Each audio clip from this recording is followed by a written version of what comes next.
Sama saudara-saudari yang terkasih dalam Kristus. Hari ini, kisah Injil membawa kita pada sebuah kesadaran yang mendalam, bahwa panggilan untuk melayani Tuhan bukanlah sesuatu yang kita pilih karena kehendak pribadi, tetapi karena kasih Allah yang lebih dulu memilih kita. Saya teringat akan sebuah kisah, di mana ada seorang dosen dan sebagai orang asing yang mengajar tentang budaya Jepang dan kepercayaan Shintoisme, ia dipanggil oleh dekan fakultas untuk sebuah percakapan serius. Dekan itu berkata, "Saya tahu kamu pandai. Saya yakin kamu bisa menjelaskan semua doktrin, sejarah, dan ritual Shintoisme dengan sempurna. Tapi yang saya ragukan adalah, apakah kamu bisa merasakan cita rasa Shinto itu sendiri? Apakah kamu hanya tahu, atau kamu juga menghidupinya?" Pertanyaan itu menamparnya. Bukan karena ia tidak mampu secara akademik, tetapi karena ia dihadapkan pada kebenaran yang lebih dalam, bahwa menjadi pelayan atau pengajar sejati bukan hanya soal mengetahui, tetapi soal menghidupi.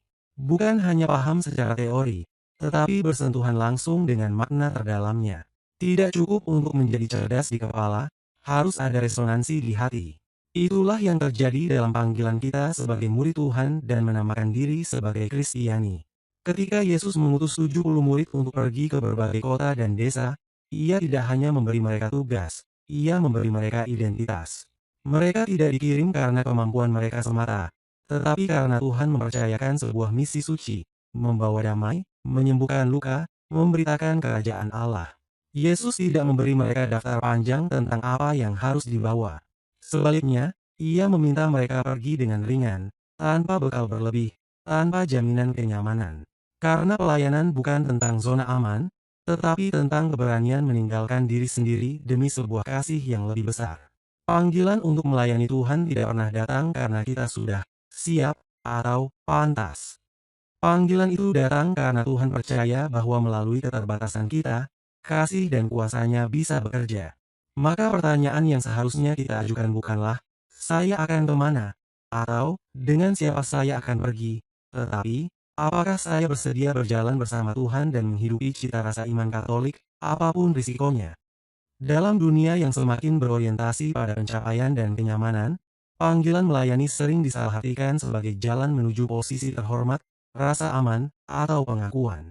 Padahal, Injil justru mengajarkan sebaliknya, bahwa pelayanan sejati adalah pengosongan diri, menjadi kecil, supaya Tuhan yang menjadi besar. Jika pelayanan kita hanya ditujukan agar hidup kita lebih mapan, lebih dihormati, atau lebih nyaman, maka kita sudah salah langkah sejak awal. Sebab pelayanan adalah salib, bukan panggung. Ia adalah tempat kita mencurahkan kasih, bukan mencuri pujian. Ia adalah ruang pertobatan, bukan panggung pembuktian diri. Karena itu, jika Tuhan memanggil kita, entah sebagai imam, guru, pelayan sosial, ibu rumah tangga yang setia, kepala rumah tangga, sebagai orang tua dari anak-anak yang dipercayakan oleh Tuhan, sebagai anak, atau profesional yang jujur, jangan tunggu sampai semuanya sempurna. Jangan tunggu sampai kita merasa cukup. Sebab, panggilan itu bukan tentang kesiapan, tapi tentang kesediaan. Kesediaan untuk menghidupi panggilan itu. Dan ketika kita bersedia, percayalah, Tuhan akan melengkapi. Dia yang memanggil, Dia pula yang akan memperlengkapi. Jika Dia yang memanggil kita untuk menjalani profesi dan peran yang masing-masing kita jalankan, maka Dia pulalah yang akan menyertai dan memperlengkapinya. Yang terpenting, apakah kita mau melibatkan Tuhan dalam panggilan hidup yang kita jalani?